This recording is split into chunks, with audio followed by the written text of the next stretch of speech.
Hello అందరికీ. పిల్లలకి హెల్తీగా టేస్టీగా చేయాలంటే పాలకూర ఎగ్గు ఉల్లికారం చేయండి, అదిరిపోద్ది టేస్ట్. రైస్ లేకైనా చపాతీలకైనా అదిరిపోద్ది టేస్ట్. తిన్న వాళ్ళు సల్లం కొట్టాల్సిందే, అంత బాగుంటుంది. పాలకూర 3 కట్టలు తీసుకొని కట్ చేసి పక్కన పెట్టేసుకోవాలి.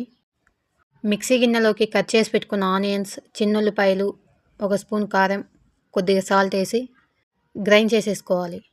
ప్యాన్ మీద ఆయిల్ వేసి పోపు వేసేసుకోవాలి. ఈ రెసిపీకి మెయిన్ పాయింట్ ఉల్లికారం ఎంత బాగా ఫ్రై అయితే అంత టేస్ట్ వస్తుంది.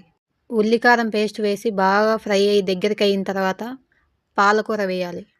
పాలకూర వేసుకున్న 5-6 నిమిషాల్లో కర్రీ రెడీ అయిపోతుంది. ఆకు వేసుకున్న వెంటనే కలుపుతూ ఉంటే ఇలా అయిపోతుంది. ఆకు వేసుకున్న వెంటనే కలుపుతూ ఉంటే ఇలా దగ్గరికి పేస్ట్ లాగా అయిపోతుంది.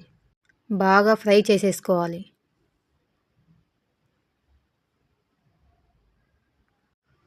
ఫ్రై చేసుకున్న పాలకూరని సైడ్ కని 2 ఎగ్స్ వేసుకొని 2 మినిట్స్ మూత పెట్టేయాలి.